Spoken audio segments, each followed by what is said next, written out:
Hey everybody, welcome to This Board Game Life, episode number 68, titled All-Time Faves. This is the show about board games, tabletop games, card games, any kind of games that we want to talk about. I am one of your fine hosts for today. My name is Rob, and with me I got my good buddy Mark. Hello, everybody. Welcome to the table, the virtual That's table. right.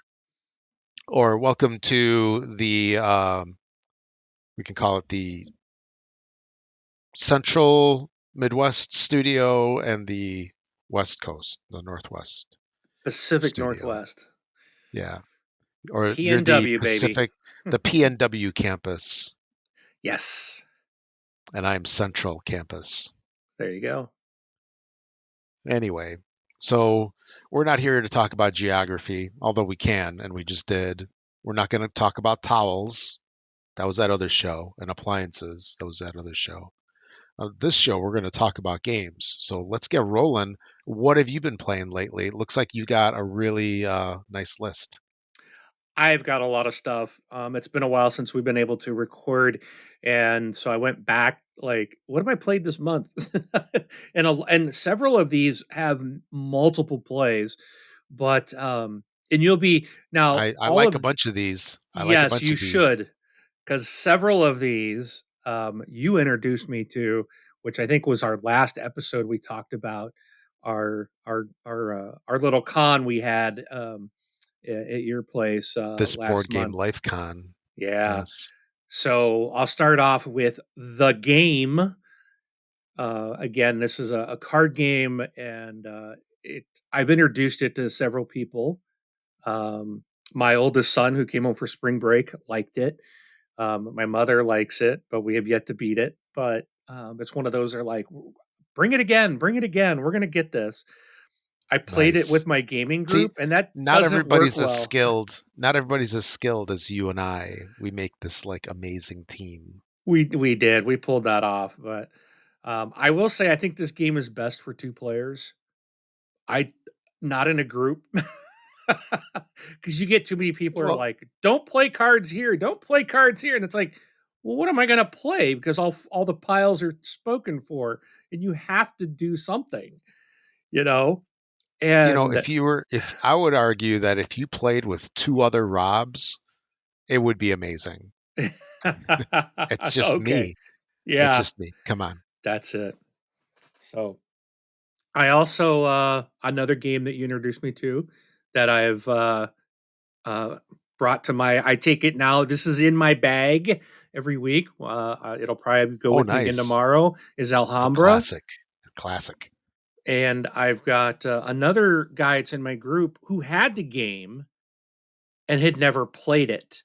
And when I had said something about it while I was at your house in our group, and he was like, he's like, if you want it, he's like, I'll give it to you. I've got it. I've never played it. And I was like, oh, I already ordered it. And I was like, dude, you're going to love this game. And he ended up trying it before I even got back. And he's like, yeah, this game's great. So because of you, it also got someone else out here, a friend of mine, to play his Nice. copy that he never played. So See, also it's played. it's it's an oldie but a goodie. Most people don't talk about it, because it's not the new hotness, but it's a solid game. It is really good game. Yep. Yeah. Played some Roll to the Top Journeys, which is the game that I bought Yes. when I was out there with you. Also played some Trek 12 Himalaya. I got a new game. There's a new one out called 20 Strong, and it's by, I think it's Chip Theory Games, I believe. And this is a card game. So it's a new system that they have where you are playing with dice. So, like the base system comes with dice. There's total of 20 dice, and there's this like magnetic dial that can flip and be two sided. And the base game comes with a game. I think it's called Sentinels, I believe. And basically, it's a solo. This is a solo game, and then they have additional games in the 20 strong system. So they also have Too Many Bones. And what you do, and I got the Too Many Bones, and then they got another one. I think it's called. I always struggle with the name. Oh gee, um, Hoculamos or something like that. Homunculus, or I don't know. Um, I can't Nice. remember what it's called, but it's a. I'll have to look it up. But you basically, so like, you still use the 20 strong main components when so the game comes, the when you buy 20 strong, it comes in a kind of a bigger black box, and it has a deck of cards in there for the Sentinels game that's included. And then, like, when I bought Too Many Bones, the 20 strong Too Many Bones, all that is a box of cards and instructions. So basically, it changes the way you're playing, and you use different cards, but you're still using the same dice, and it will kind of change the um, the gameplay. So it's like a game system that they're planning to kind of expand and add in different games. So the other one is called oh, how was I wasn't even close. Oh, I think it's called, oh, Hopomachus Victorum. So Okay. so that's like another one, and the way that, so you can buy that pack, and it's like $20 for these packs, roughly. Okay. I think the base game is probably like $30 because it has all the dice and everything in it. But then you can, so I got the base game. I didn't buy the Hopomachus Victorum. I didn't get that one, but I got the Too Many Bones. Um, and they are solo games. So, and they are hard. They are really hard. It's all dependent on dice rolls, and the two different games played differently. And I know this Victorium is like very different from the other two. So that's kind of a new game that's out, and I've been playing. Um, I like it, but man, is it challenging. I did win. I Yeah, think I've played. I never knew it was a single player Yes, the with Too 20 Many strong Bones. is a single player. So Oh, just 20 strong? so don't get confused. I'm Too Many Bones.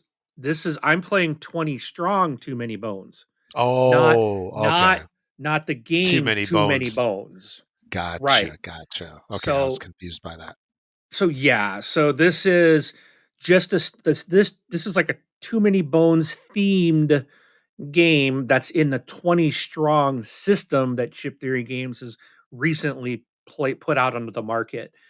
And I Gotcha. guess the idea is that you can use this 20 dice and this little other thing that comes in that's like a dial, and it has two sides, and you can use it for different games. And now they're just like, Okay. they will put out a stack of cards and additional rules to add to this 20 strong system. So in this 20 strong, I have two games. One's called, I believe it was Sentinels, is what comes in the main box when you buy the game. And then I bought like the Too Many Bones expansion for that. So that's, yeah, if that makes any sense. Yeah, I was just looking at their Solar Sentinels is what comes in the main. okay. Yeah, then there's So, Too Many Bones and then 20 Strong Victorum. They had a pledge, so I guess this thing funded last year sometime or something, or maybe the year prior. okay. But they actually have a 20 strong strategist pledge level for $650, Whoa. which includes every future chip theory release. Oh, wow. That's like nutty. Yeah. Yeah. Yeah, pledge. So the 20 Yeah, strong is a deck based game system yeah, that's you can play, and it is soloed, but it's basically 30 minutes or less. yeah. So Yeah, I'll have to check that out. That sounds interesting. I like the idea of that. Yeah, it's like I said, it's in the stores. I've seen it. That's where I saw it, and I was like, oh, I've heard about this, so I picked it up. And I Yeah. wanted to play Too Many Bones. Now this 20 strong Too Many Bones is nothing like the Too Many Bones game. Okay, so just The for big boy. anyone, yeah, it's I've been looking at that, and I have been really thinking about trying to get a copy of Too Many Bones, but I've kind of held off on due to cost, and I don't know if I can get if I'll get be able to get people in my group to play it, and it Yeah. seems like it'd be really hard teach, and it sounds like it's one of those games that really it just from everything all the reviews I've watched on it, it's something that's going to take a long time to really grasp. So I just don't think I'm ready for that type of Yeah. level of hardness on a game, but it does look interesting. But so Yeah. that's why I I've heard picked this up. yeah, I've heard so many good things about Too Many Bones, and even they're also the ones that made Cloud Spire. That one's supposed to be really good too. Yeah. And I noticed they have the Elder Scrolls Betrayal of the Second Era. So they've got an Elder Scroll game that you can late pledge right now on GameFound. Nah, I'm good. Now, one thing I was going to ask you is my understanding of chip theory games is that they do not use any cardboard or chipboard or whatever you want to call it. Does that hold true with 20 Strong? Well, it's dice. I mean, there's the cards. I mean, Well, that they're doesn't playing count. cards, but no, there's no. Yeah, they're known for like poker chips, I guess, in a lot of Right. their games instead of using like cardboard and stuff. Yeah, There's they'll use no chips and then cardboard. the boards are like, neoprene mouse-like Yeah, material and yeah, this yeah, holds up so too. The cards are weird. They're really weird. are they plastic? Plasticky cards? Um, Probably. I just remember them really. They're like really slick. Like it's really hard to hold them. They just want to fly out of your hand. It's not like regular playing cards. Whatever they're made of is like really slick material. Hmm. So, Okay. but yeah, it's fun. I think I liked the Solar Sentinels better, probably because I was able to actually beat one of those. Too Many Bones was just insanely hard. But it's a fun little system, so definitely recommend. It's not a huge invest, and if you want a game that you can just sit down yourself and play solo, and it's not going to take a long time, and it's fairly, it's pretty straightforward and easy to learn. Yeah, check out 20 Strong.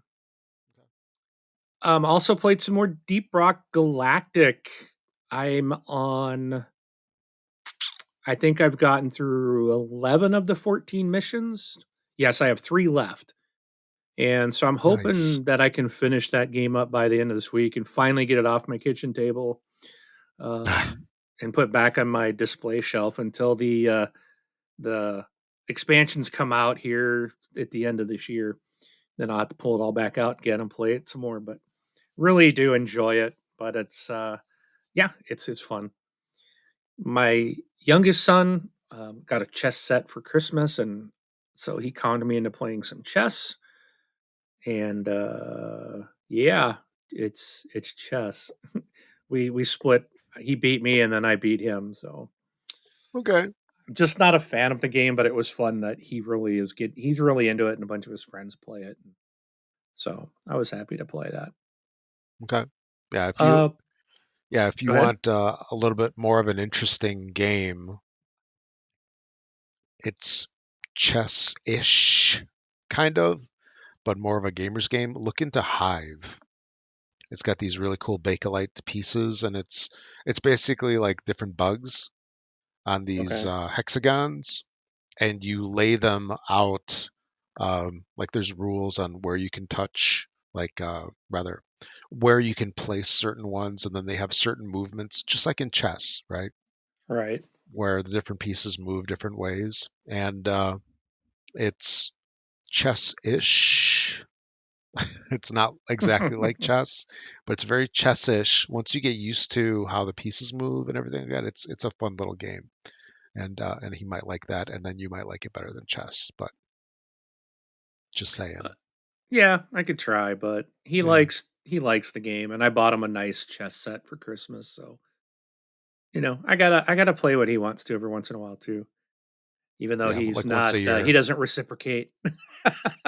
He's selfish, like any teenager.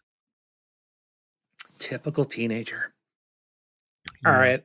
I also got in some Dungeon Saga Origins. Been playing that with a group.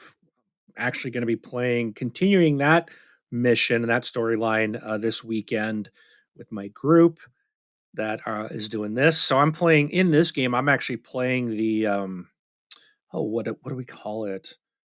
It's not the dungeon master, but it's the game master, something like that. There's a but I'm the guy that's kind of running the dungeon, putting everything in there, and again, the other four people are basically trying to go through the dungeons to complete the quest, and I'm the one that places the monsters in the way, and I'm rolling dice for the monsters, and they're rolling the dice, for themselves, and trying to survive and get through the dungeons to ultimately get to the end to complete the main quest. So we'll be continuing that this week. It's a fun game. It's a very light, like Dungeons and Dragon esque type of game. It's a fantasy style type of game, but it's like Gloomhaven light. Okay. It's so if you have it's a dungeon crawler. I mean, that's what it is. It's a dungeon crawler. It's pretty basic, but it's fun. The group actually, we're having fun with it. So, and then again, I mentioned the Gloomhaven. I did play some of that. Um, got continuing our campaign there. Also got my copy of Wormspan in, and I have played this a couple of times now. And in our next show, I'll do my review on this along with another new game that I've recently played.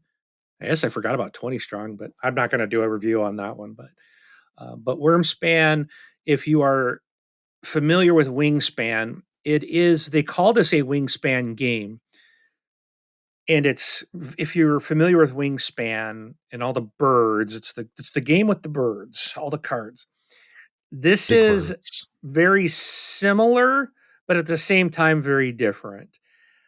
I personally like this better. Now, Wingspan was a favorite game of mine. Yeah. Wormspan, and everyone that I've been playing with in my group, we kind of all feel the same way. This is a much better game It got by dethroned, huh? The it wingspan. did. It did. This one is just there are some things that I really like about Wormspan. That the way they've made some changes. It is not Wingspan with dragons. Okay, so that it's based on Wingspan. They've replaced the birds with dragons, but that wasn't all they did. There's a lot that has changed, and the way the game plays. Personally, I really like it a lot better. I think the game mechanics have improved, and the groups that I have played with have basically stated the same thing. So I will go into more depth on the next show, talking a little bit more about Wormspan. Because it's a different designer and everything. So, right, isn't it? the The original designer was still part of this. Okay. I want to say Is it I want Elizabeth Hargrave? I Hargrave. think was Yeah, was I that was the like, one that did Wingspan? yes, Or okay, or the new one? she did Wingspan. Okay. And but she has done. She's also on. She's also on the Wormspan as well. Okay. She is also the developer of it as well. So it was designed by Connie Vogelman and developed by Elizabeth Hargrave. Okay. So yeah, she's still a part of it. Um, and it's just a really good. I think the changes they made are really excellent. So we'll talk more about that next time. Okay. And of course, Rob, if you had any questions in the meantime, we can always talk offline. Gotcha. Gotcha. Played some more Seven Wonders Architects. I did get the Metals expansion that came in. That's a new expansion for the game. This came with two additional um, what do you call them, wonders that you can build, and it added some additional of the little green tokens, the science. I forgot what they call those things, but there's additionals of those, and then they introduced metals. So what those are is you'll put out these metals by each card deck in between you and your neighbors, and it basically gives you additional opportunities to score more victory points by basically completing certain tasks. So there'll be things like be the first player between you or your neighbor to get a like a wild card, a yellow, a red, and a blue card outplayed, and the first one to do that gets the medal. Or there's these different things that be the first one to do this or achieve this, and then you get to take the medal, and then the medals are worth victory points at the end. So you now have this, between you and your neighbors on each side of you, you've got these medals, and it's like, okay, you're trying to compete for those, but also trying to still do your normal build, and you're seeing what the other players have outplayed in front of them. So it's kind of like, okay, they're getting close. Do I take this card to help me do this and build my wonder, or do I take this to take that medal before they get it, type of thing? It really adds a neat little extra layer of opportunity for play. So that's a lot of fun. Okay. Trekking the national parks, played that. Got in a game of Azul. Also, the Quacks of Quedlinburg, got that one in. And oh, I gotta say, I'm happy. So, I like Quacks of Quedlinburg. Oh I've yeah. deluxeified it to what I thought was to the max. Uh-oh. This sounds expensive. It wasn't. It really wasn't. But on Board Game Bonus. Geek, the Board Game Geek store, they had these, and I've seen them before, and they were out. So I was using the little game trays, you know, things for all my little deluxe components that I had for the game. Well, there's these boxes that I saw released that they're like plastic boxes that you can open the lid, and then the little recipe cards for what each color does sits on the lid. So instead of having them laying out on the table, you can have them kind of lay, up, so that they're above the box of the color of the tokens, and it basically it's on display and easier to read for everybody, uh, on what each of those little tokens does. Because depending on the recipe books and which ones you select, there's a lot of they can change every time. There's so many different, like the blue ones don't always do the same thing. Depends on which card you've got placed in the game. So it's and each box has the dividers, so I can put all the blue chips, instead of having them in multiple trays. I can put them all in one box now that has the lid and the dividers in it for the 1, 2, and 4 valued chips.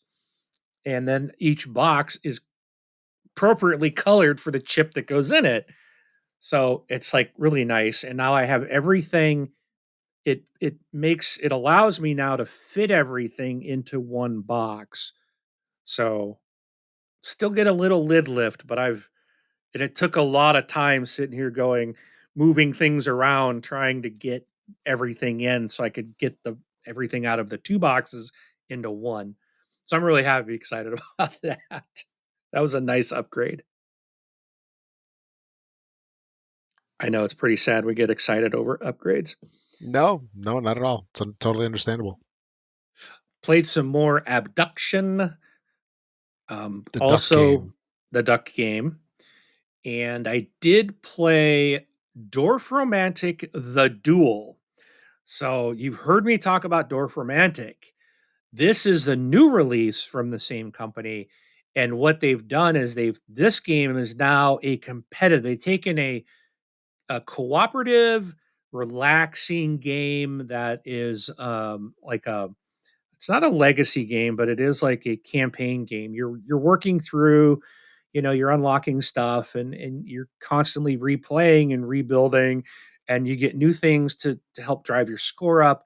Well, the duel now makes this game competitive, and it's a lot of fun. Now my game group, we've been playing Dwarf for the last 6 months now, ever since I brought it back from Gen Con, and it Mhm. is a favorite.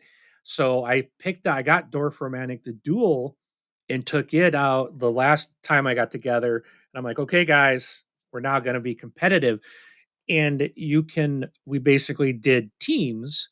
So they design it for like, it's intended to be a two-player game, but we had 6 people and we just had 3 people on a team, working together, so I still had a team, and we were discussing how to play our side, and you're competing. Everyone's placing the same piece out, but everyone is going to build differently.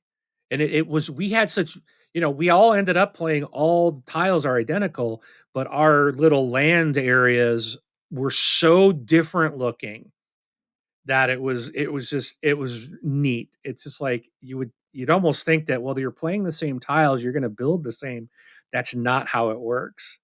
It just doesn't, because people are all thinking differently and how they're placing their tiles and which directions they're facing. And when you first start, you're going to be identical, but very quickly you can see where they go off, and each team's doing their own thing. And it's really good game. And what's really neat about this is, if you have the original game, it also comes with expansion in here that is specific for the original board game. So I'm like, this is nice. I open it up, I'm going through it. I'm like, oh wow, look at this. Here's a thing. Put this in your base game or in your original game. And it has nothing to do with the duel. It is an expansion for the other that was included. I'm like, this is really neat. So really fun game if you're a fan of Dorf Romantic, but looking for a competitive version. The Duel is now out in stores, and it is fantastic. And I will talk more about this on our next show as well. I want to give this a proper review as well. And then lastly, I picked up. I wasn't going to, but then someone in my group picked it up, and I'm like, okay, I'll play with her. Star Wars Unlimited. So I did pick Okay. up some This Star is the Wars new one. Unlimited. The new one that just Yes, came out. it's Magic the Gathering, Star Wars the Gathering, I guess is right. Okay. It's Magic, but the Star Wars version is the way I would say it.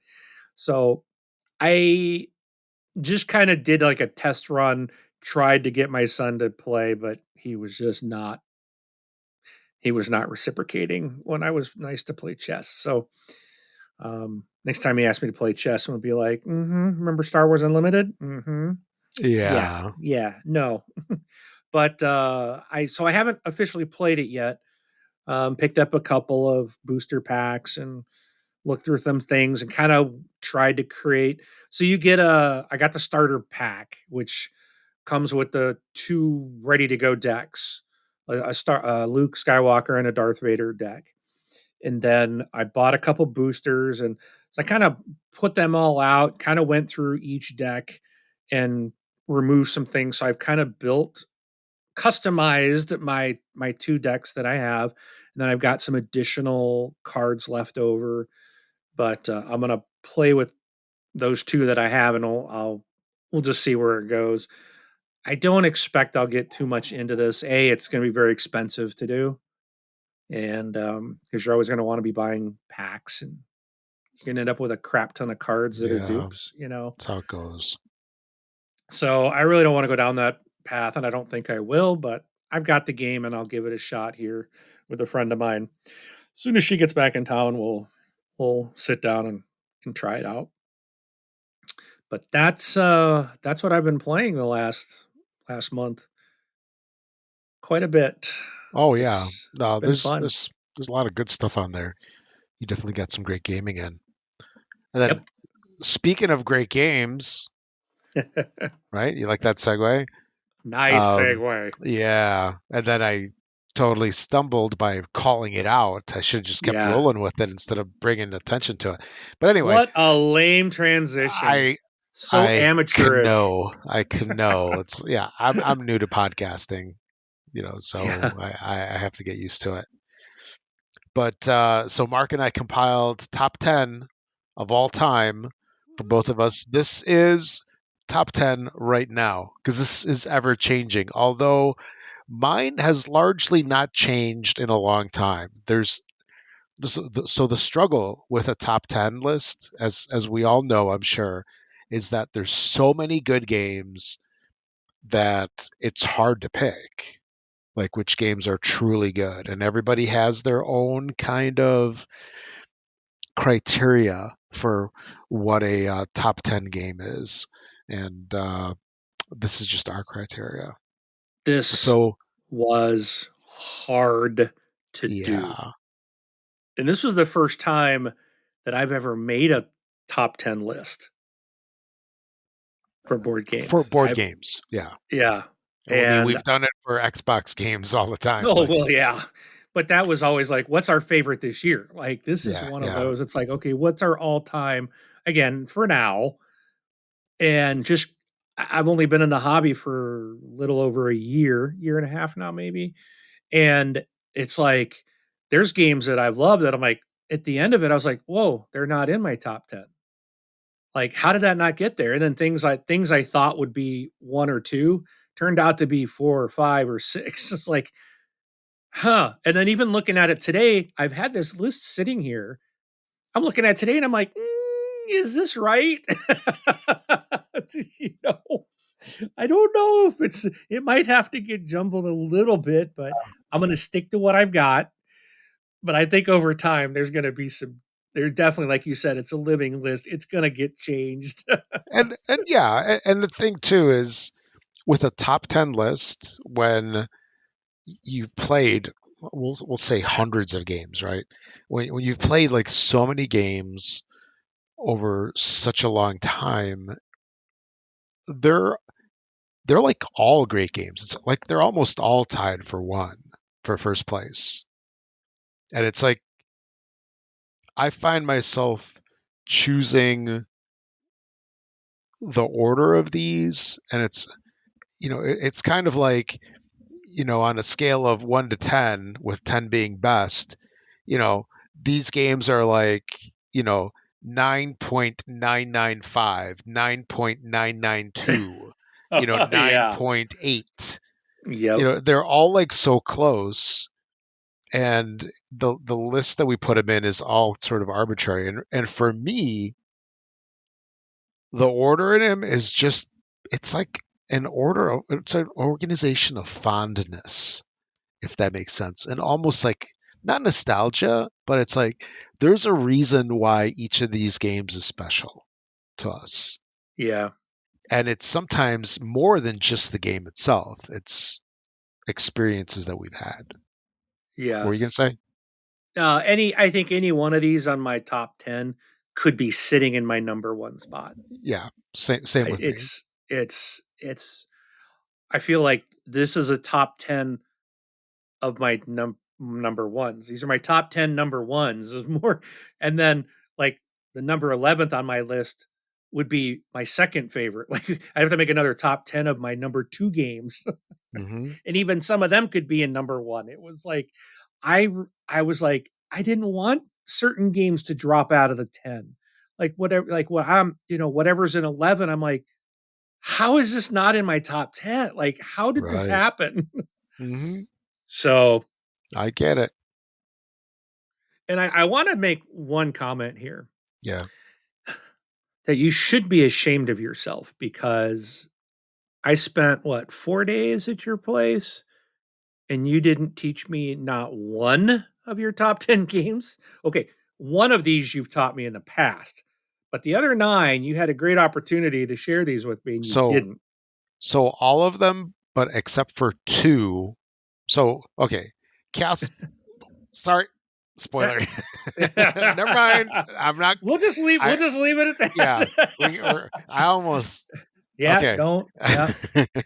I So let's stopped just start. myself. Let's just start our list. See, they don't know if I was talking Castellian or Castle who knows. Panic. Castle Panic. Yeah. But I was gonna say of these, I think about 80% of these were on the table. We just never got to them. Yeah. Oh, yeah. There were so many options. There, there So was there was only one, actually two of those that I did not bring out, and one was I. not far, and the other one was I don't know how we missed that one. I blame you. Okay. So But well, yeah, because anyway, you're just like you had all that stuff out there, so they probably were sitting there. So yeah, they definitely were. all right. So let's start with your number 10. So my number 10 is a game that I don't know how many people know of this one, but it's an oldie but a goodie, which I tend to really like some of these older games. They just I bet it's Euro. stick with me. Maybe. It's St. Petersburg by Bernd Brunhofer.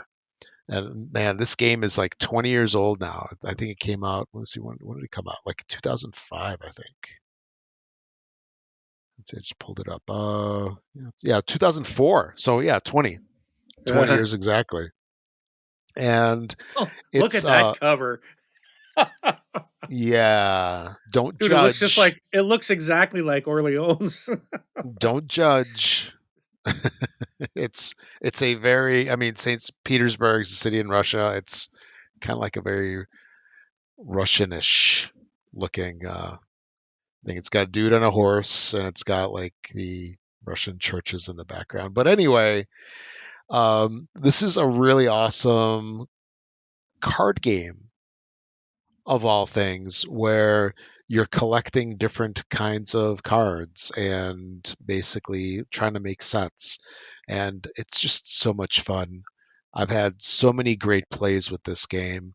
And the really cool thing about it is that it's not a super long game. Well, I take that back. The first play can be a little long, but after that, I want to say it plays in less than an hour, and it does require a lot of table space. So there is that because you got to splay all your cards out. You got to see what you got, and it's just a lot of fun. I really enjoy this, and I love introducing it to people because most people are like, St. Petersburg? I never heard of it. Is that like Wingspan? Is that like Gloomhaven? No, it's not. But yeah, it's really awesome. And then it comes with this money that's like Monopoly money, which is really annoying. So this is one of the few games that I actually have a poker chip set that I pull out, and I play this game with the poker chip set instead of the paper money that it comes with, which is a little bit annoying. But Yeah. but yeah, it's a wonderful game. That's my number 10, St. Petersburg. How about you? I'm gonna get probably criticized and be called. I'm sure people are gonna be like, "Cult of the New, Cult of the New." And I was actually surprised this one hit my top 10 because it was released way back in 2024. And it's Oh yeah. Wingspan by Oh, I think I Stonemaier remember that Games. game. I remember that game. um, this the reason this is actually on my list is because I didn't expect anything other than Wingspan with dragons, and it's much more than that, and it really is a lot of fun to play. I think it plays, especially when when you've got it down. I almost feel it's a little easier than Wingspan, and I might be wrong. Maybe it's just because I understood that, and Wingspan was a little confusing when I first started playing it. But I feel like this one just kind of flows a little faster. There, even though there's more to the game, um, it just I feel like it plays better. and I really do enjoy this a lot. And there's something they've removed that, and I'll just say it. I'll probably talk about it in my review, but I'm really glad that you have the option to get the resources you want, and you're not dependent on the bird feeder anymore. That's a huge improvement of the game, but there's a lot of other things as well. But it's fantastic. It's a gorgeous looking game. The artwork is just beautiful. The quality of the components is great. Now I did upgrade. Um, I guess I should say that you get a lot of cardboard pieces, but I did buy the deluxe component, so I guess I was thinking of that. But you get the your resources in the retail game are the cardboard pieces and stuff. But it's uh it's a really beautiful looking game. The player boards are just beautiful, and the design and the look of the game is great, and the playability and the replayability is just top notch. I really enjoy it, and yeah, it's my number 10 for now. Okay, awesome. My number 9 is another oldie but a goodie. This one came out in 2010. I'm moving up. I'm getting closer. I'm getting closer to your games. Your number 10. But it's 51st State. So this is a game that has been, I'll say, reincarnated a bunch of times now, which I don't know quite how to feel about that. It's a little annoying, but I guess it's a good thing that it lives on.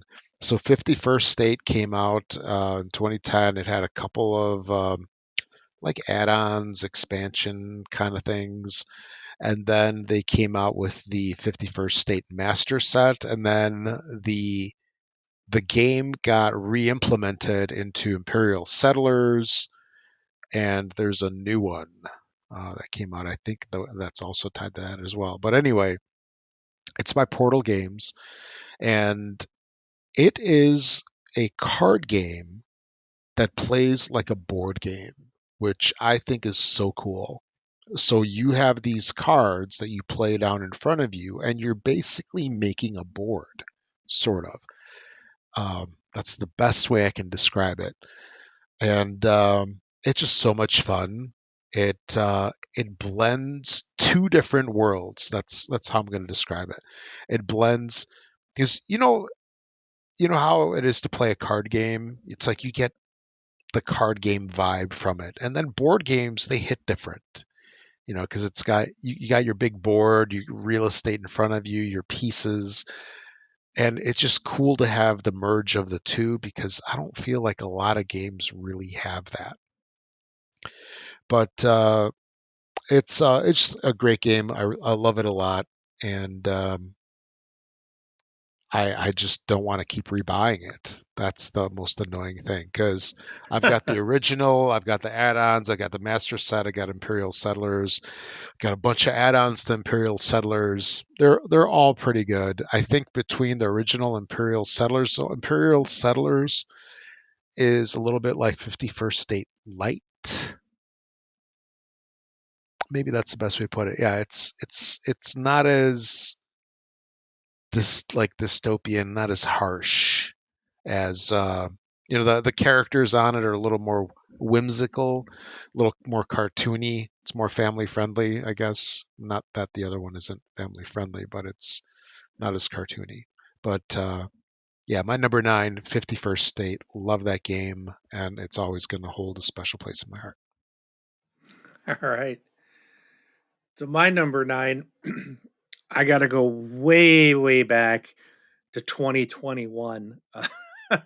Okay, so Yes, it's not a competition. It's not a um, competition. But I always win. yeah, but this one, okay, so this one's a little earlier than that, but the version I bought was Zombicide Second Edition. So I really like Zombicide. The very first time I played it was the first edition. When I finally decided to put a lot of money down to pick the game up because it was expensive, the second edition had been released, and it was available. Well, yeah, I mean, it was, yeah. Um, and that's the one I went with. And I really do like just the player boards, the way that they kind of redesigned um, the components in the game, just some of the changes they did over the original. But Zombicide is such a fun cooperative game that it just gets so insane pretty quickly, and it really forces people to work together. And it's a hard game. It's meant to be hard. You and I believe this is, oh, and this is was published by Simon, by the way. Um, and it's, it's a lot of miniatures, and there's a lot. The thing is, it's crazy. Like the first time well, every time I've played, I've had times I've ran out of zombies, and the box comes with a ton of them.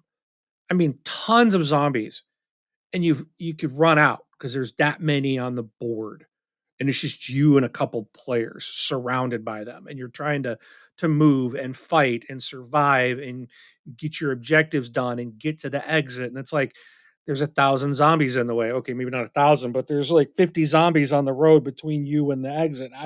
How are you going to get there, and how are you going to work together, and using each player's skills and weapons, trying to get the Molotov and when to use that at the right time. And, then it's just, it was chaos. It was the first time I ever played a game that was like this, that there was just, wow. I'm still like, I get like my heart's beating just even thinking about the first time I played it, and like the Oh excitement I got wow. out of it. It was just like, wow, there was just, this is insane. How are we going to do this? How are we going to pull this off? And when we did, it was just so satisfying to know that you pulled through as a group and made it. Like you succeeded and got out, did your objectives and escaped when there's, so many zombies on the road and in your way, and that you were able to fight through it. It was just exciting. It was fun. It was tense.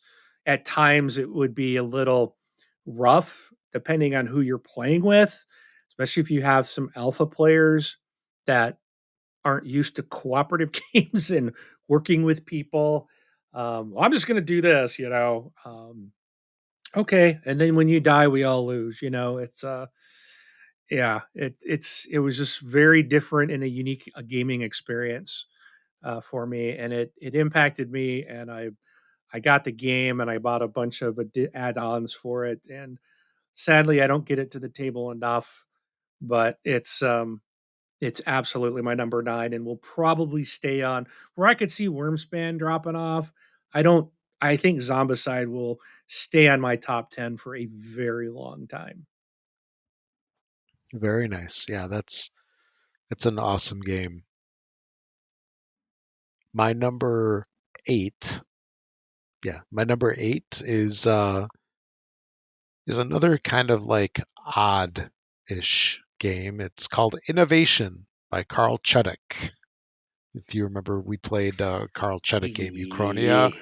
which is Yeah. probably his less one of his least popular games overall, but it sure looks nicer than some of the other games.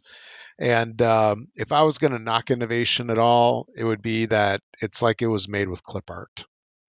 Oh, But oh, really? you know, yeah, I mean, it is what it is. It's not about how the game looks; it's about how it plays, and it's a freaking awesome game. The original Innovation came out, and there's been so many add-ons. It's been redone a couple of times.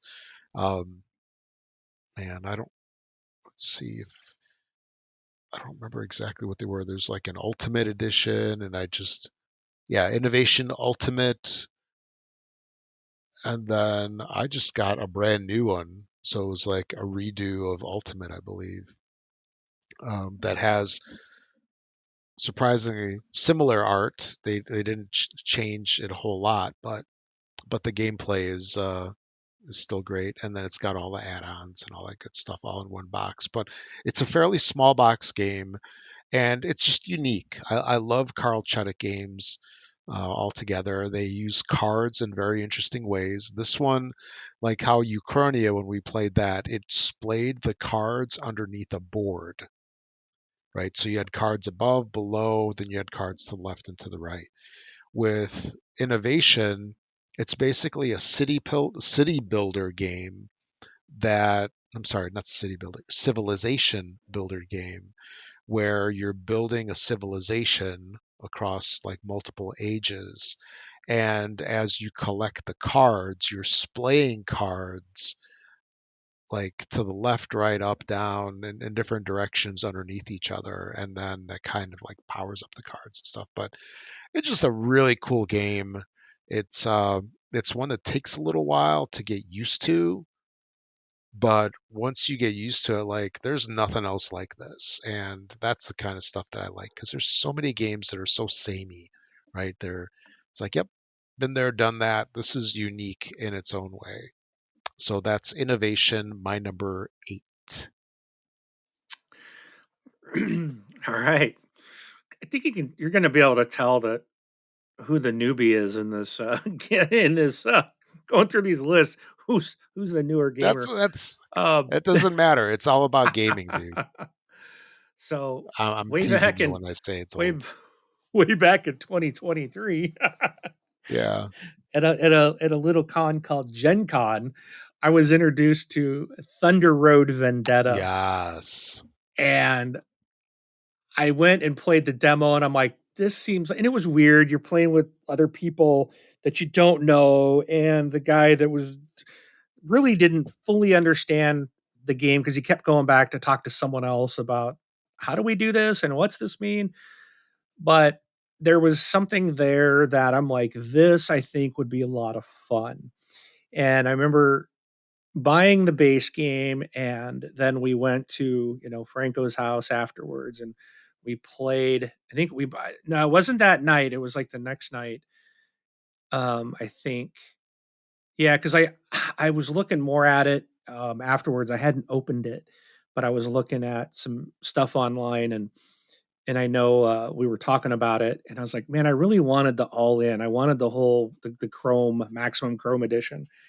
And so I went back the next day and was able to secure that. And then Franco, he actually went and bought the base game, and we opened his up and played it that night. And I remember giving you my copy of the base game, and it was so much fun. It was just when you're playing with It was. friends and you're just having fun with, rolling cars and explosions and, smashing into them and just all the things that this game has. It was just so much fun. And this is a one from Restoration Games. In fact, their Kickstarter for their new expansion just came out or just closed the other day, and so I've backed that to get their new Demolition Derby style expansion for the game. I'm like so excited about getting that, and it's just there's so many different facets to this game beyond just there's the what do they call it? There's these cards that you can use like these characters, and they get um, the like each driver has a special power type of thing or a special ability, and there's just oh, it's a fun game. It's a racing game, but it's a destruction derby, smash 'em and Mad Max type of mayhem. It's crazy good fun. Um, I love it. I love it. I love it. I this is one I will play anytime, anytime. Like this is how is this how again, this is one it's like, how is this at number 8? It's just like Hmm. it's so hard to have this at 8. It needs to be higher. It probably will end up there eventually, but I love it. Thunder Road Vendetta from Restoration Games, number 8. All right. So my number 7 is a classic Stefan Feld game that I don't think is very popular with most people. And they'll probably be like, "What? He made this game?" Yeah, and he made it like years ago. It's called Roma, and this is a two-player game. It's a card game with dice, simplest way to put it. And it is, I'll say, like very confrontational. It's a nice way to put it. Where you have a number of spots in the center of the table with dice on them, so like 1 through 6. And what you do is you have a hand of cards that you're playing to the different spots, and you're battling your opponent. So two-player game. You're battling your opponent with whatever card they have directly across from your card. So you have various different cards. I believe it's like there's like people cards and like building cards, if I remember right. And it's just a lot of fun. It's tactical, and when I say it's confrontational, it's because you're basically like attacking the other person, like straight on. Um, well, you're attacking their cards, and it's got this like it's hard to explain. It's like this little tinge of like meanness. I know a lot of people don't like that, but it just comes across that way. But it's a lot of fun. And so there's Roma. They came out with a sequel called Roma 2. I don't remember what the difference is between them, but I've got both of them. And Roma is a game that will not be leaving my collection anytime soon. It's going to be, and the nice thing is, it's a really small box. It's only like maybe like 6 by 6, 7 by 7, something like that. So it's a small box. It doesn't take up a lot of space. So it's definitely easy to store. So that is my number 7, Roma from Stefan Feld. My number 7 is a what they call a semi-cooperative game. It's a cooperative game until it's not, is what I like to tell people. Yes. And this game is published by Awakened Realms, designed by Adam Kwapinski, and this game is Nemesis. So 2018, I'm going back. Um, I got to play this recently, and again, it was the first play of this game was one of those. It's just like I must have it all. I must own everything Nemesis. It's and I think the funny thing is it's Alien. It is Alien without, but they've had to. And my understanding is this designer basically made an Alien game for the movie, like from the franchise, and they didn't get the license for it, so they kind of just had to change things. But I don't think they did much changing because you look at the minis and I'm like, that looks like a necromorph Hmm. or a xenomorph. Sorry, not a necromorph, a xenomorph. And the ship, I'm like, this kind of reminds me of um, The I forgot the name. The Nostromo or Nostromo. The yeah. Nostromo, yeah. And I'm like, I remember before anyone said anything, I was like, man, this feels like Alien the game. And they're like, well, that's what it was, what it was. And And it is. I thought it was a reimplementation also of Battlestar Galactica as well, which has people like doing stuff, and then some people or someone is a Cylon, Oh yeah. right? It's like a hidden traitor kind of game. So this game doesn't have a hidden traitor per se. Hmm. It you could play and it could be all cooperative and Okay. everyone could win, but everyone could lose too, or one person could win and everyone else. So at the start of the game, you get your two objectives. One is a corporate objective and one's a personal objective. The corporate objectives are typically either a certain player must die and you can't kill them.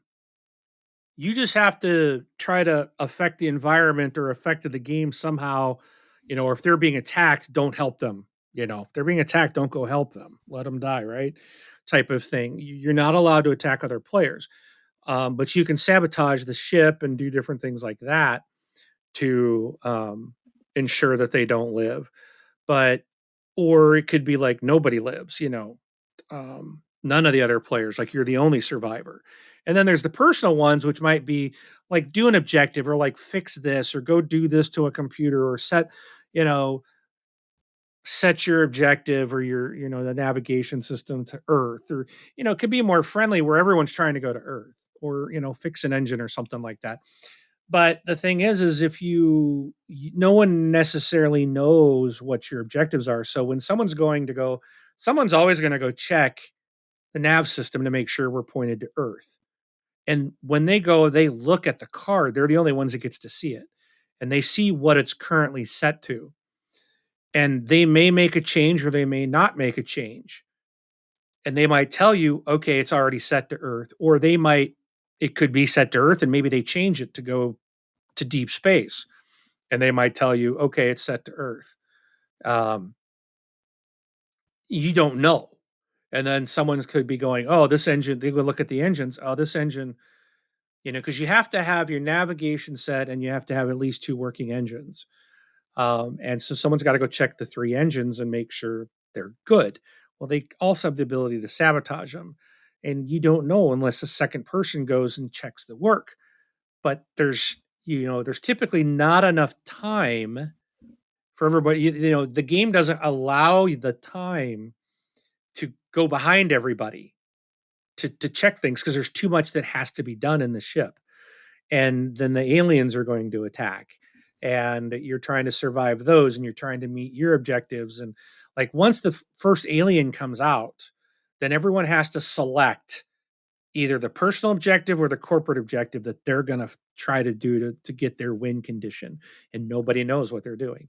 So it's it's crazy that you could go through this and ended up dying not from the aliens but because one of your fellow shipmates has sabotaged you, and maybe they just killed you, maybe they killed everyone.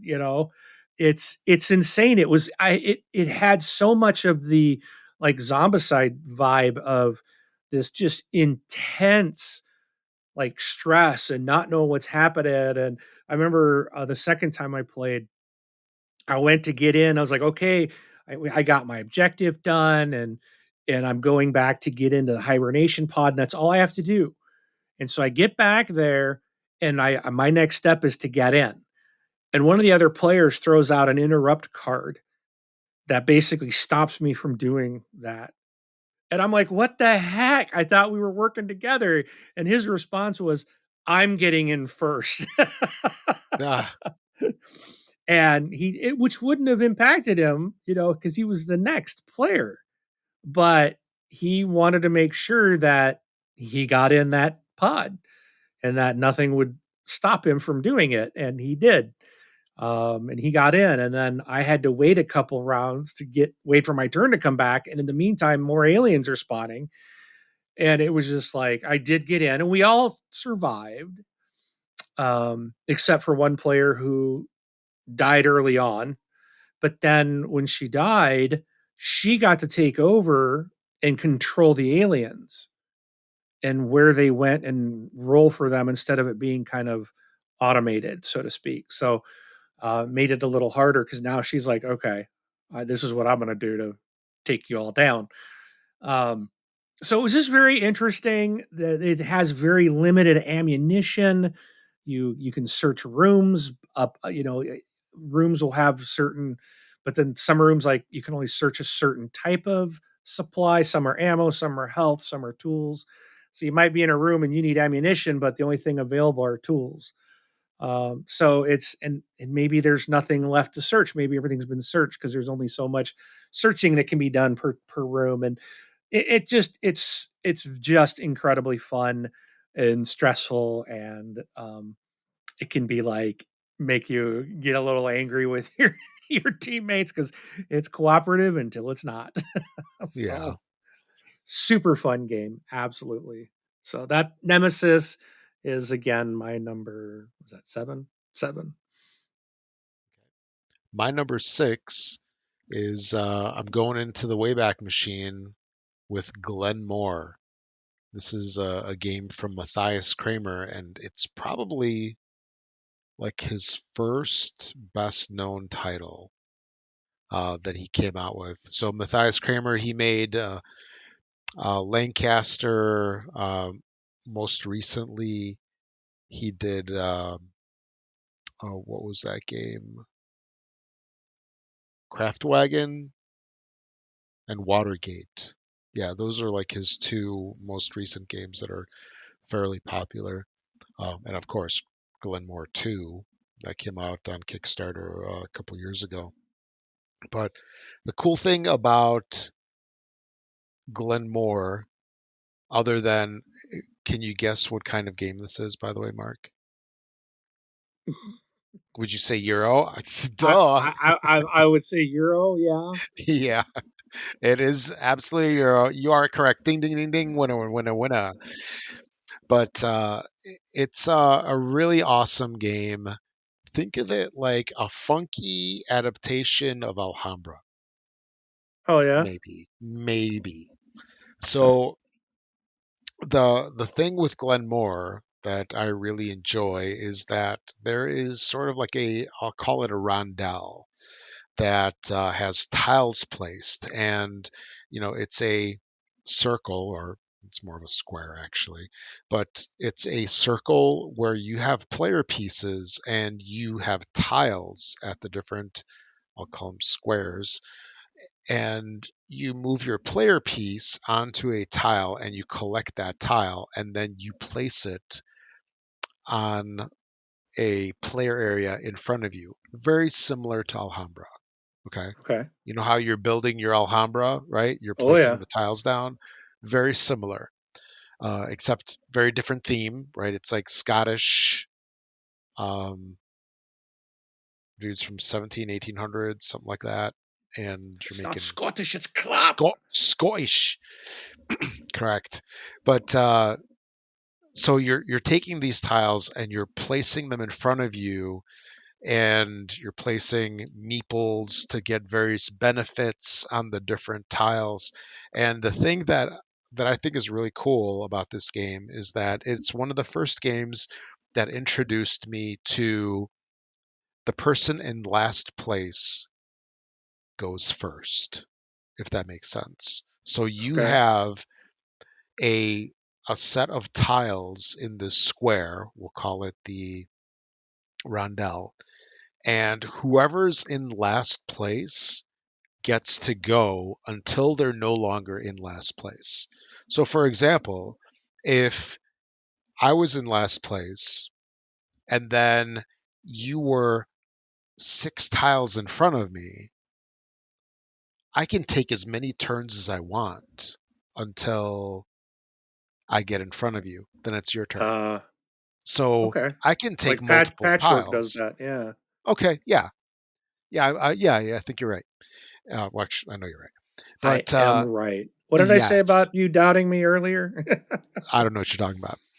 So, but Glenmore has that mechanic in it, and I really enjoy it. It's just a fun game.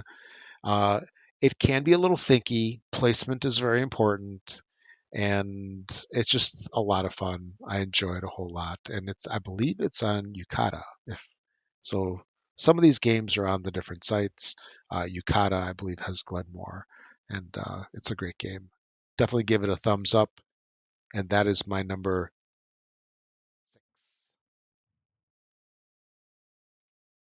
6 or Oh, 5. Wait, five. Yep. 5. One, Yeah, two, three, four. I can't Yep, count. five.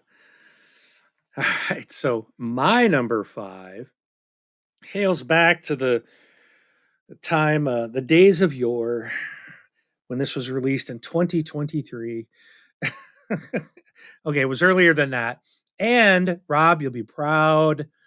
It's a Stefan Feld game published by Awakened Realms. This is the Nice. special edition of The Castles of Burgundy. Um, my first introduction to this was from you at Gen Con. Gen Con, and it was one that I'm like, I kind of liked it, but there was a lot of Yeah, things I didn't. And this came out for some reason. I just felt compelled to buy this very expensive special edition, and then I because you wanted to got stick the it to me because I hadn't gotten it yet. yeah. There you go. I But see how you are. you still got yours before me. Yeah, yeah. But I think I played mine before you. But I when I played this special edition was so improved over the original with the coloring and just the I don't know this the whole presentation of this game. What Awakened Realms did to this when they deluxeified it is just you can't say enough about it. And it's one of those things that's like, man, I wish I had gone all in for everything. Um, Yeah. the acrylic tiles, all the 3D buildings and stuff like that, which I don't know if I necessarily need the buildings. I kind of like the tiles, but I wish I had the acrylic tiles. But the game is just beautiful and the playing, like there's so many ways for people to win. There's so many different things you can focus on. I've tried different ways of playing, like, well, let me, go after and get all my castles right away, or let me get, let's not worry about the mines. And, okay, the next time I play, well, let me see how it is if I do get the mines and get those bonuses. And, just so many different things of, what maybe not go after the ships and don't worry about being first or something, just Right. there's so many different ways to really play this that it Yep. fascinates me. And I'm so impressed by this game. And I just Now, love you it. you bring up a really good point because there's dice in the game which influence what you can do, Right. but there's there's rarely a situation where the dice put you at a disadvantage where you can't win the game. Do you know what I mean? It's like Right. if the dice force you to take ships, for example, at the beginning, it's like there's a benefit from it and it lets you expand further. If they let you take, other tiles, it forces it's like think of it like a tree, right? Tree branches going off from a center hub, and it's like every one of those goes to a path to victory, and you're never really hosed in the game as long as you take advantage of what it gives you. Yeah, Yeah, Duke, what are you talking about? the it's just such a well designed game. The ability to like pick up multiple um crates. What are those things called? You can pick up the resources like the crates Sure. at the warehouses and stuff. And there's what do you take when you're holding three, and when to sell, and trying to stock up on maybe you want to go after those points. And it's just yeah, it's a beautiful design. It's a lot of fun. And I remember, the first time I played, it was like, wow, so overwhelming. But it really isn't that No. overwhelming because you're rolling two dice and you're basically taking two steps Yep. and that's it, Yep. And then it's understanding all the different things that you can do. And I think once you play well, I think one of those I think it's one of those games like once you've played it maybe twice. Like for me it was twice. Was then it's like, okay, I'm getting this now. And then it's just been a pure pleasure to play this game ever since. Oh, beautiful, beautiful game. But that was my number 6. Yep, Castles of Burgundy was my number 6. Okay. Up next for me, my number 5. Yeah, my number 5 is Port Royal or Port Royale, depending on which version that you have. This is a card game. I guess maybe there's a theme. I tend to like my card games, I guess. But it's a card game that is very much a press your luck game where you're uncovering cards from a stack of cards and you're trying not to bust. So you're trying to get as many benefits as you can, depending on what you're looking for, and not trying to bust where you basically lose your turn and you're done. And there's various characters that you get, um, and you're collecting characters, collecting ships, which you're collecting your money cards and so forth, and it's just a lot of fun. That's It's also a small box game. I'll call it that. So it's smaller than a Ticket to Ride box, and there's a version. So the original ones came in these itty bitty little boxes, and then there's I don't know what it was called, a collector's box or something like that. It came out a couple of years ago. So it had the base game and a couple of expansions. That's also worth it to get, but I find myself playing with the base game more than anything. But yeah, my number five, as I keep having, I need to put like the numbers on here so I'm not counting them each time. My number five is Port Royal or Port Royale. I'll say Port Royal, the base game, and it's just so much fun. I'll always be up to play it. Cool. How about you? All right. So my number five. This this is one that is I think's gonna okay, this I'll be honest, this game's here because of the franchise. And I've played quite a bit of it since I made this list. Hmm. And this is one I think that will probably be the first one to drop off my top 10, and that's Deep Rock Galactic. I and I hate to even say that because I really do enjoy this game, but and my dog does too. But it I love this franchise so much, and I love the quality that they put into this game. It is just they did it's so well done, the care and love that they put into this game, and it is a lot of fun. This is by Mood Publishing, and the designers Ole Steines, and I really do love it. But the more that I've played, and the problem I think is I've been going through it solo, so I feel as if I'm not. It's not as fun as going through with a group of people I get it. where Yeah. everyone's doing different things. So when I'm just like controlling myself and Bosco, and Bosco's got rules that I'm following for what his movements and just like mine, it's just so solo. This is definitely not in a top 10, and but the game is a lot of fun when I'm playing with a group of people. Like I had a lot of fun with you when we were playing this. And even though Well, we were just duh. into the early Yeah. parts of it, and I was more teaching you, I wish we had been, and we will, at our next con, where we'll be playing more of this for sure, or on TTS, whichever comes first. Um, but I really do enjoy the whole this game because of the franchise, and I know that that's the biggest pull for me is I love the video game.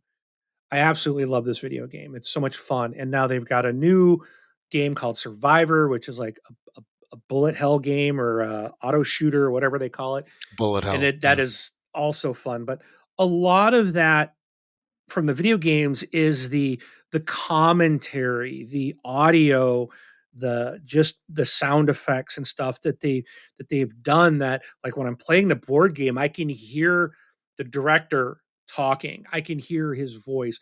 I can hear the little dwarves, rock and stone and there's so many things I'll be doing and I'm hearing these things in my head too. And it's just like there's that pure enjoyment and I get a smile on my face just seeing the box. Like it's just one of those, it just brings this smile to my face. Now, the game definitely needs to be played with, I think, it's best at four players because you don't know what everyone else is. It's kind of like a zombicide style of game. but you will have to dig your way through tunnels and create paths and stuff into this planet that you're in. So there's and when you have 4 players, people could go off. Well, I'm going to go over here and do this, and then you never know what they're going to run into, and then that just kind of creates some of that chaos. When I'm playing it solo, now I could try to play with additional dwarves and manage them, but it just gets that's just too hard to do. So I'm just playing my one dwarf with Bosco, which is this robot that goes around with you, and he has a few things that he can do, but it's not the chaos isn't there as much. Now I did send Rob a picture the other day that for the first time in the solo game I thought, oh man, I'm hosed. I am so toast here at the very beginning of the game because of the way the cards played, and it, gives me like this. I think it was the Praetorian came out, and I'm just was surrounded, and I pulled it off. I got out of that. I didn't think I was going to, but it was like then the next mission was like so easy. It was like, and that's when it kind of came to me. It was like, hmm, that I had that one that was so intense, and then the next one just wasn't because it's really dependent on the cards that come up, and when it has like that pandemic thing where you're moving this timer, basically this block that will spawn the creatures, and they have this event where that's when the bad things are happening, and in between things can still happen, but a lot of times if you don't have a lot of creatures on the board, then you might just pull up a card that says, oh, you found a gold piece or something, and none of the creatures will activate. So then it's kind of like, whew, I'm safe. But I feel like in the solo game that happens like almost too much. Where when I've played with other people, we're it's like we're going through the cards quicker, and and I think that's the whole problem with the solo is you're not burning through the cards as fast, so you're not getting as many bugs on the out in the board. But it's still when you hitting that and you're getting a lot of these creatures, and some you can't attack from the front, or you've got a certain weapon that they can deflect, or they're shielded from the first attack, and it's like, great, I can't even use this weapon. What am I going to do? I got to try to run around and get behind them and shoot at them. And there's and there's a lot of dice and a lot of cards and a great miniatures that are outstanding, and a lot of variety of gameplay. It is a fantastic game, but again, I think to rate the sitting here at number 5 for me, Deep Rock Galactic really needs to be played with more than the one player. But Yeah. I'm glad they have that single player component because again, kind of like Zombicide, it's tough to get players and to play something like that sometimes. And I really wanted to play this. So I'm getting to play it. So I'm grateful for that solo. But if I was rating, this would not make my top 10 of solo games. It would definitely be multiple players. Then yeah, it holds its own here at number 5. All right. My number 4 is a game that I think I've only won once. Really difficult game. I bet you're wondering what it is. It's Elder Sign, I'm sure it's a set in the Euro. set in the Arkham Horror universe. It's designed Oh, by Richard Launius and Kevin Wilson, and think of it kind of like as Arkham Horror Light with dice, and not a friendly game. You will lose most of the time. It's really, really difficult, or it's just me, one of the two. So basically, the gist of this game is that there's, you know, think, Arkham Horror, right? Cthulhu, various monsters popping up. It's like 1920s, somewhere along those lines, 1920s, 1930s. Your characters are from that time, weapons are of that time, and you're trying to, stop the invasion from the gates of hell or wherever they're coming from. And it's a cooperative game where everybody kind of works together. Uh, I'm looking here. It's 1 to 8 players. I didn't know that. I didn't know you could actually play up to 8 players. But maybe that's like if you have 2 games. Maybe it's one of those things. But anyway, um, I don't think I've played it with more than 4. But the game is just a lot of fun. It's very challenging, and it's one of those games where you're always under pressure. You're always about to lose. Do you know what I'm saying? It's Yeah. you're you're on the brink of losing the entire game. And when you actually do win, you're like, I don't know how the heck I did it, but I can tell you right now, if you do win, you should circle the calendar, circle that day, because it probably won't happen very often, unless you're much better at games than I am, which very well may be. But it's just a fantastic game. It's a lot of fun, very difficult, and man, those dice that you roll, they are not your friends. They're just so mean, so mean. Uh, this has a really good mobile adaptation, so you can play it on phone or on tablet. It's really well done. It's been a while since I played the mobile version. I'm assuming it's still out. It hasn't been shut down, but it's a whole lot of fun. That's Elder Sign, and I'm talking about the original. There's a lot of add-ons that came out to it. It's a fantasy flight game, and so it's got a billion adaptations. Oh wait, it was re-implemented. What was it Oh, re-implemented? So in 2021, they re-implemented Elder Sign with X-Men Mutant Insurrection. Interesting. huh. Huh. So it's the so that's what X-Men Mutant Insurrection Yeah, is so yeah, essentially Elder Sign reskinned as the Marvel. yeah, I don't know. I never knew that they did that. I just noticed because I was looking at it on BGG. So that's interesting. So yeah, they took the free, Call of Cthulhu, which is like in the public domain uh, property, and they redid it with X-Men. Let's see, is Fantasy Flight also? Yeah, it is Fantasy Flight, aka Asmodee. But yeah, very cool. I'll have to look into that. I'm curious now to see how they changed it. But that was my number 4, Elder Sign. All right. My number 4 is coming in with Notice how easy it was to see that it was number 4 yes. because I put the number 4 next to it.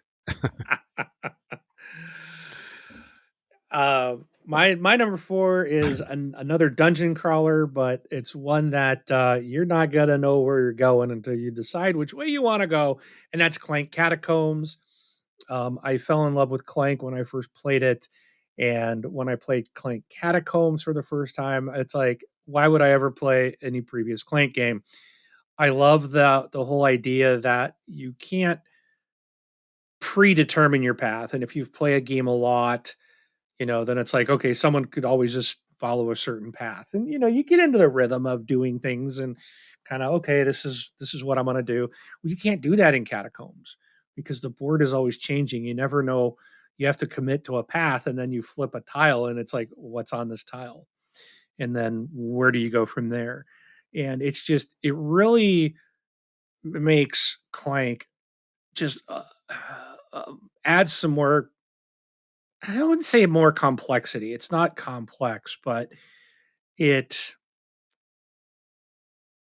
I don't like the word diversify either. That's not really what I'm trying to say, but it just adds an additional element to the game that makes it, you're not sure what's going to be on the other end of that tile when you choose which path you're going to go.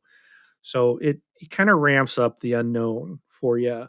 And then when it flips, you're already committed to that. So you might have to fight a monster, or you might take a wound, or you might end up with a bunch of steps. And it's like, oh, well, you're going to end up in the little crystal cave or whatever that you have to stop.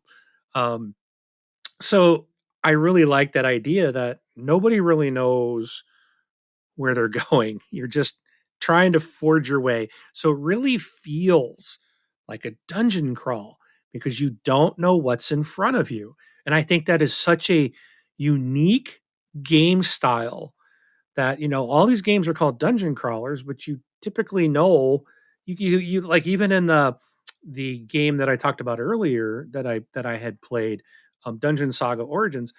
Granted, when I'm running the game, like, the tiles are out so they can see the path, and I don't spawn monsters till they come around a corner or they have line of sight, but they still can see where they're going, and they know, like, oh, well, it's going to turn to the right, so maybe I'll step to the left. And with here, it's like you walk up to the edge and say, I'm going to commit to this path, and boom, you flip the tile over. Now you can see, what did I just walk into? I think that makes it so much more fun, and just can change the gameplay so significantly. I love it. Clank Catacombs as my number 4.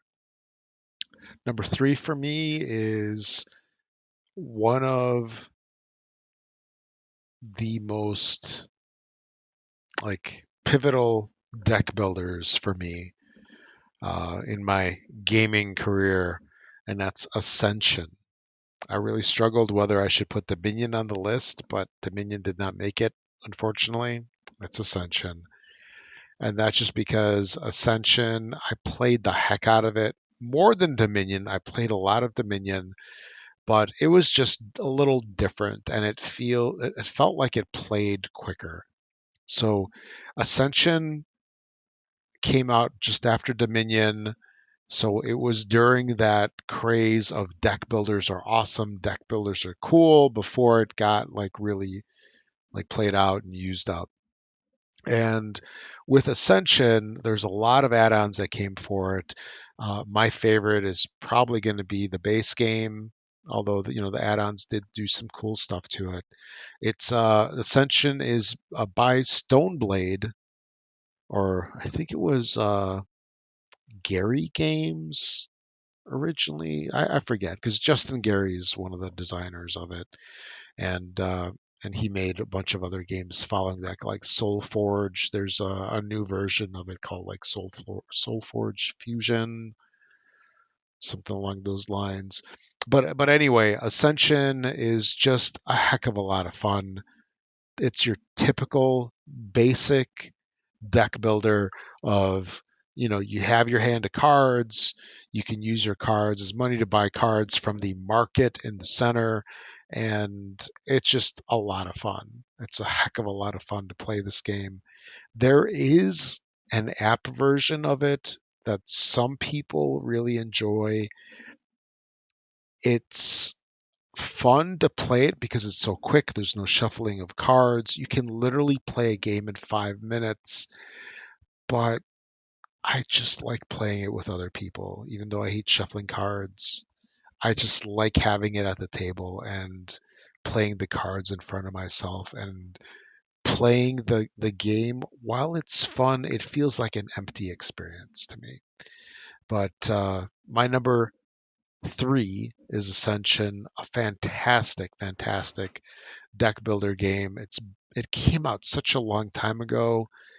I don't know if it's like really relevant because there's probably a lot of more interesting deck builders since, but Ascension's always going to be in one of my top games lists. So that's my number 3. Cool. My number 3, I'm going back to 2018, so I'm finally out of the 2020s. Um, Yes. and this is a Euro game published by Schmidt Spiel, designed by Wolfgang Warsch, and it is Quacks of Quellenberg. This is a bag builder that I've talked about it earlier, how I've deluxified this thing to the max. And I'll tell you what, man, this game, if you've got quacks, and even if you just enjoy it, spend the money to get um, the upgraded chips. Get rid of the cardboard. Get those acrylic chips.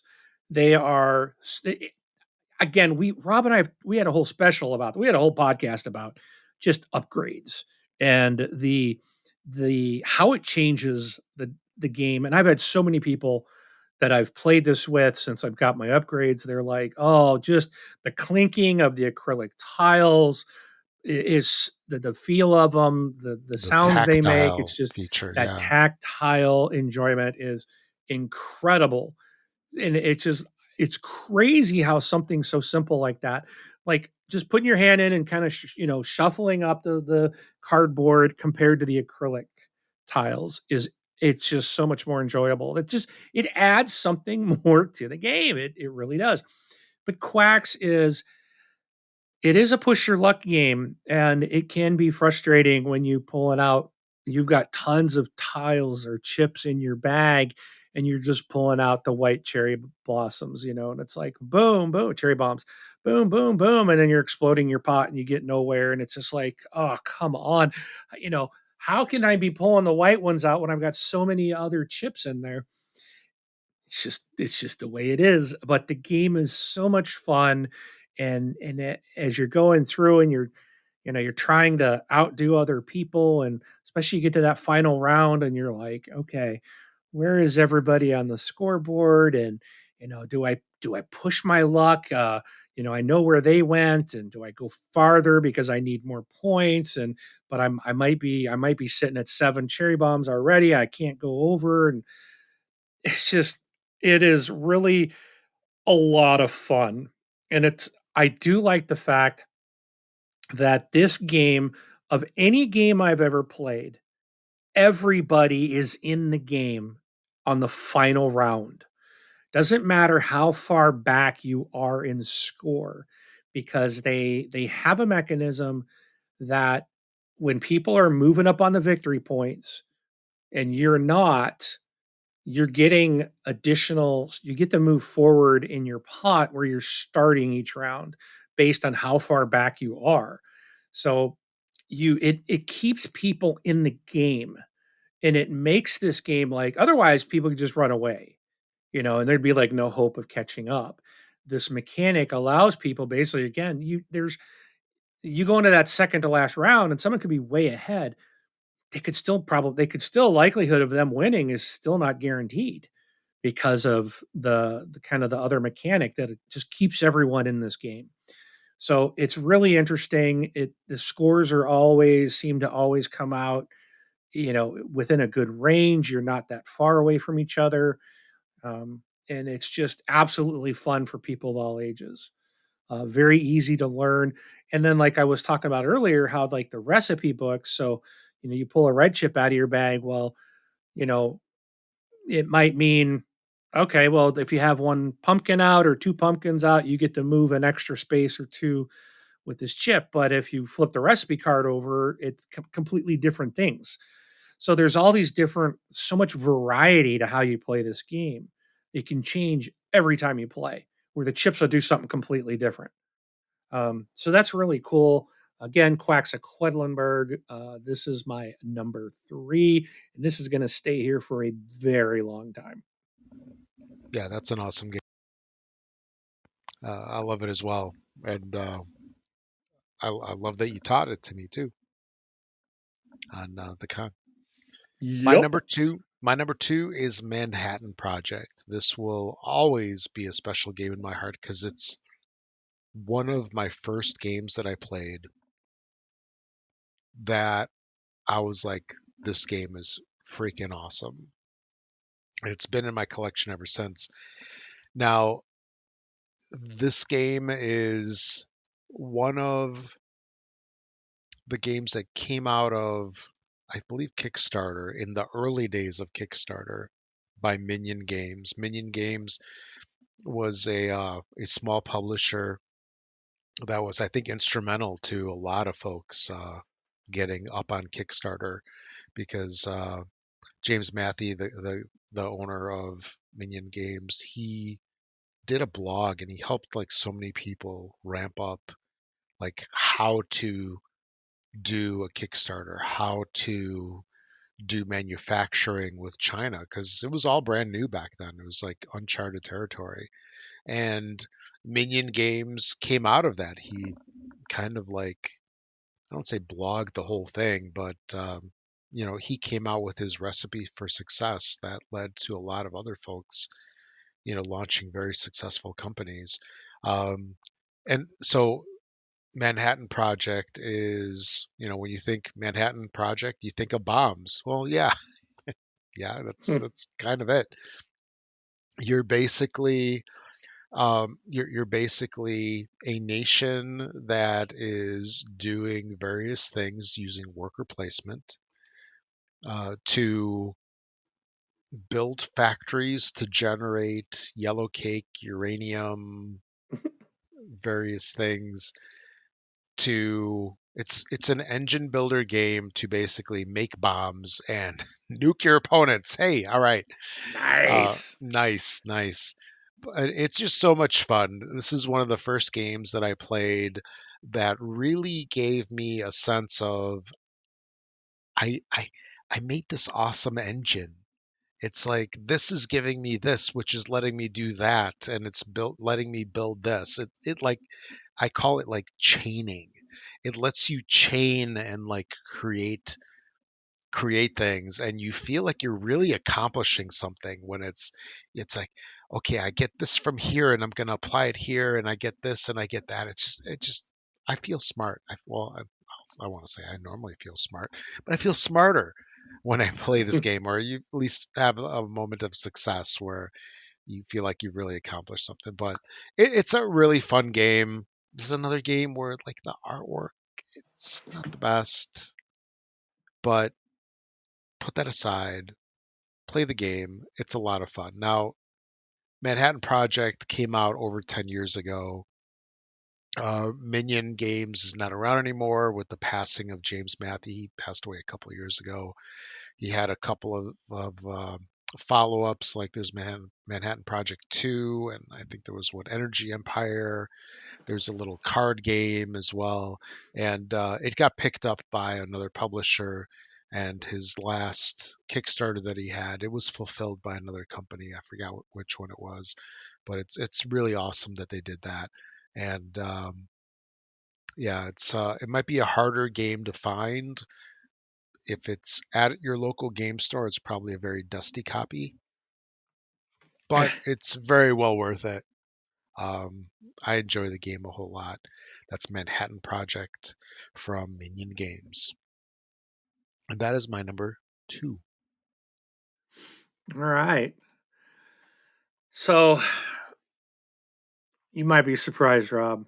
This is not my number one. And I struggled with the number one spot so badly, but this one ultimately ended at number two.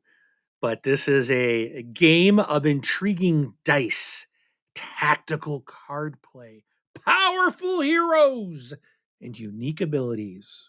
I don't And believe that it has is, dice in it. I'm just and saying. this game is Battle Yahtzee. Okay, that's not the real name. That's my name that I like to call it. But Dice Throne, aka Battle Yahtzee. This game is talk about production values. This game has it in spades. This is such a gorgeous game, such a well designed game. There are so many options and so many different heroes that you can play as. They all play so differently that I'm still working on to go through and play as every single hero. Um, it's just an incredible ride. And when I say Dice Throne, I mean the entire Dice Throne family of games. So this includes the Dice Throne Season 1, Season 2, Marvel's Dice Throne Adventures, and Dice Throne Santa versus Krampus. All of them, they're all just, if it's Dice Throne, it's going to be on my shelf. I'm already fully all in on the X-Men Dice Throne coming out later this year. I'm getting it all fully deluxeified to give whatever you got, I want it. It's just a fantastic game. I've I've I've played it with other people. Have just been so impressed and gone out and bought the entire thing as well because they were just so impressed and had so much fun with it. It can be played. It says it's a 2 to 6 player. You can do 1v1, 2v2, 3v3, or you can do like a 2v2v2 or a free for all. The free for alls can take a little longer, but you can adjust the points, and then it's just like, who are you going to take out first? Who's going to be that first one to go out?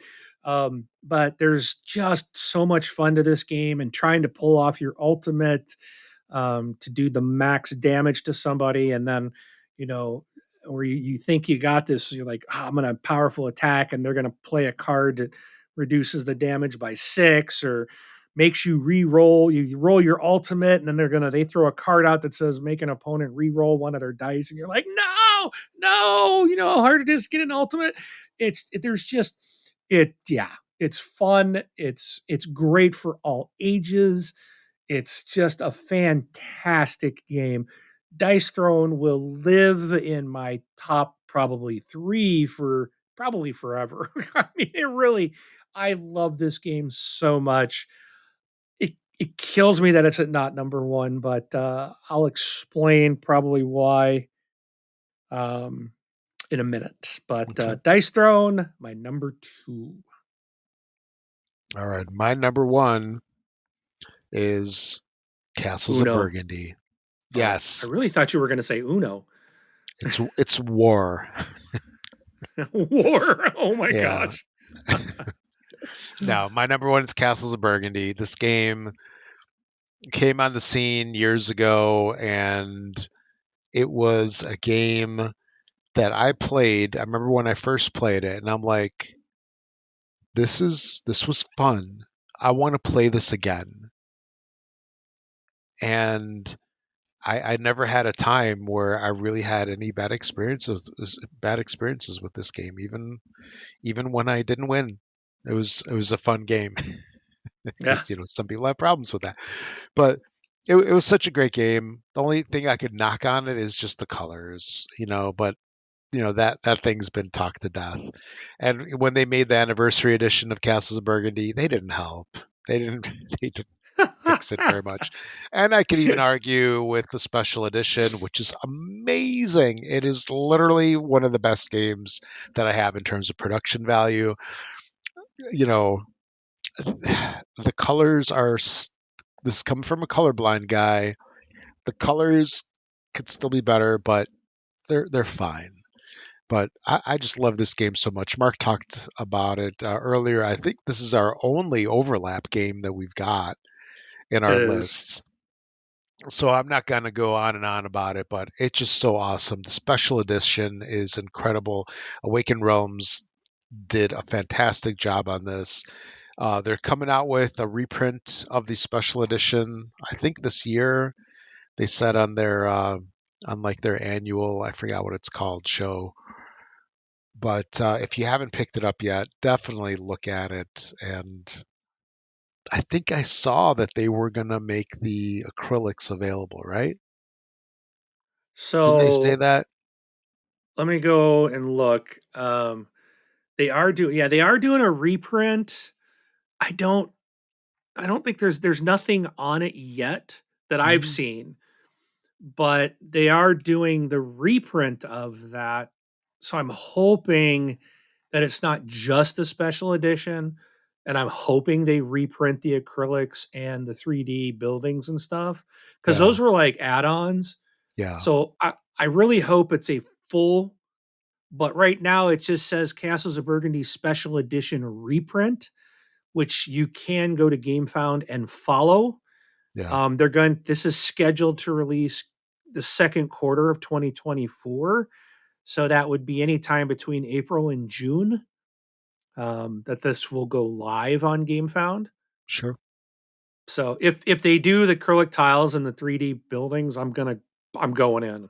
Mhm. But I'm hoping that you can do the add-ons and not like have to buy. So I probably will have to do that like $1 pledge and then just throw the add-ons in. Yeah. So 'Cause and that works for me. yeah, I could have sworn that I saw them post something on Facebook Okay. that you can get like I don't want to call it an upgrade kit, but I thought it was going to be available. It was like, yes, it's going to be available. That was like the post. So hopefully they come out with that. Now, there, I do like the acrylic tiles. They don't sit in the frame as well as Oh yeah. the cardboard chits. And the nice thing about the cardboard hexes, which are your different pieces that go into your duchy, which is your player board, is that on the cardboard ones, when you're dealing with the I forgot what the yellows are called, with the yellows and with the buildings, on the back it has a description of what it is, so you don't have to Right. look it up. On the acrylic tiles, you have to look it up in the separate player aid. Yeah, That's the only that's thing that I okay. can kind of knock on it. And storage is a pain in the butt.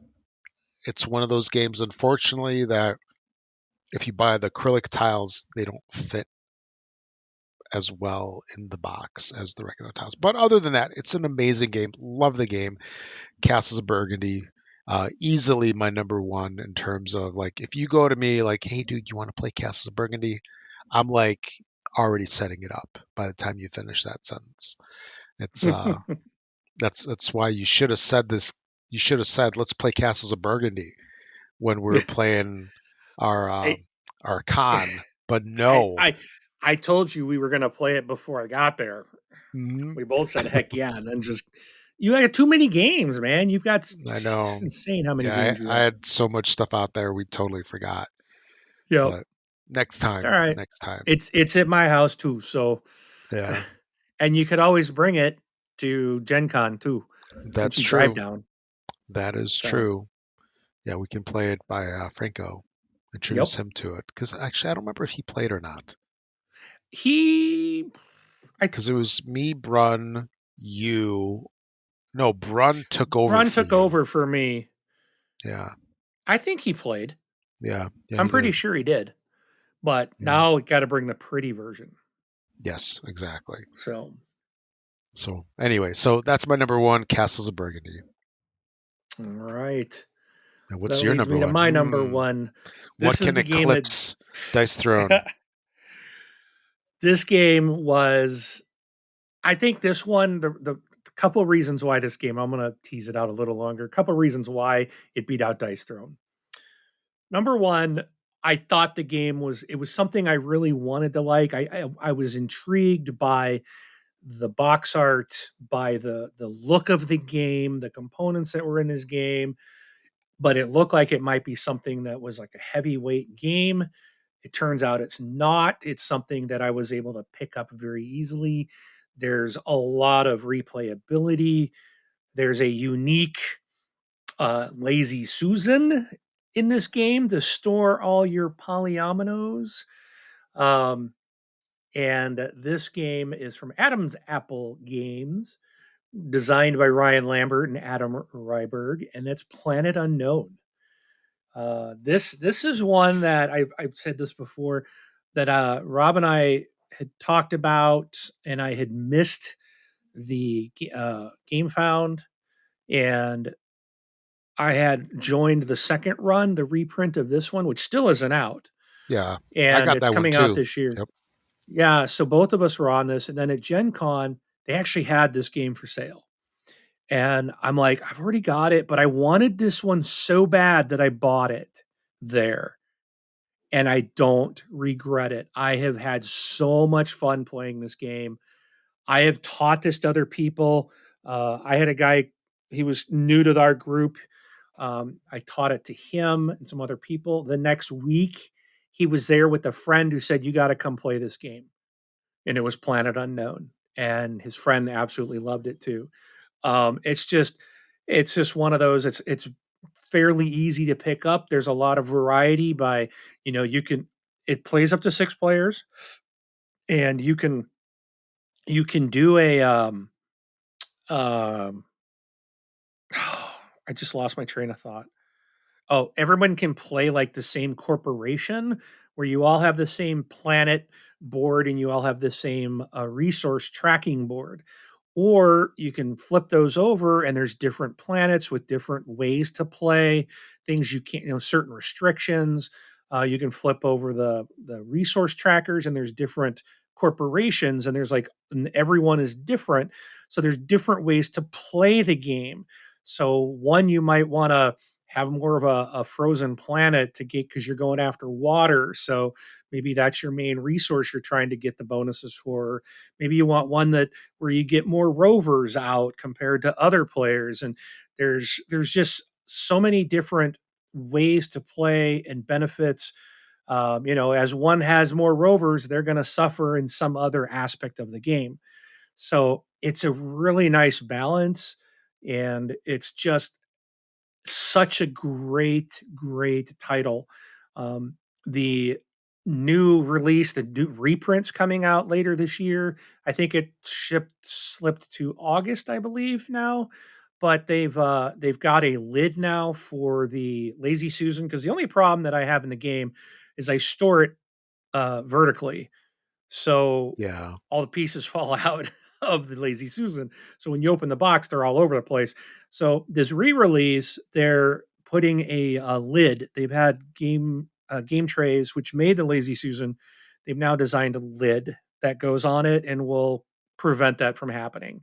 So and then the reprints also coming with a Supermoon expansion. So once that arrives in my hands, I'm going to be giving away my current copy to someone in my game group and, let them enjoy, pass that on.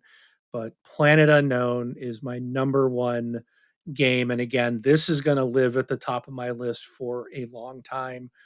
Um, and it well deserves it. Very nice. You keep talking about that game, and I'm stuck waiting. I'm stuck waiting for that thing to release. I I seriously thought about bringing this when I came out to see you last month. Yeah. But it's a big box. No, I get it. I get it. And I was like, and it was good that I didn't because I didn't have room to bring some games back that I had to bring back. Yep.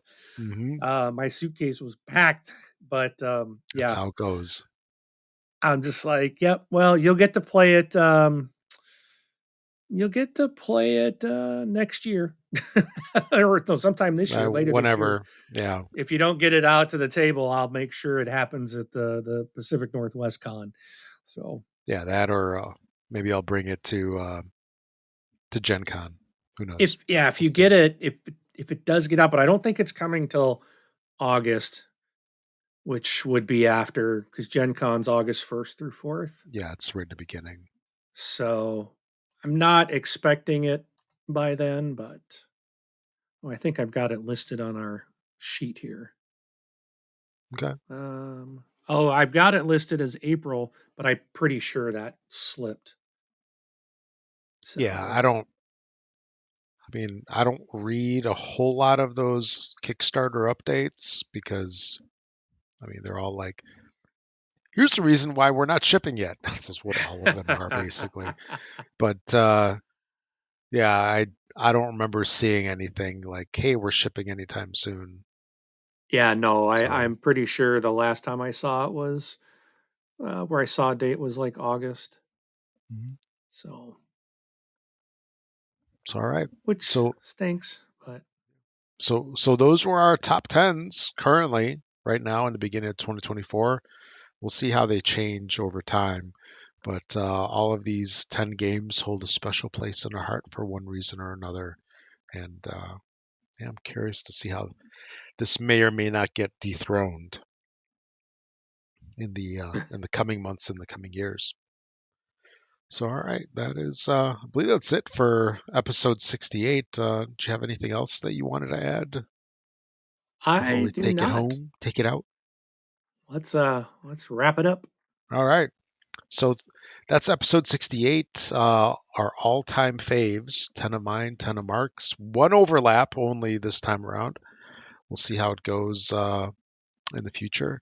But I am Rob, one of your fine hosts here. Thanks for listening, everybody. We'll catch you all in 2 weeks with episode number 69.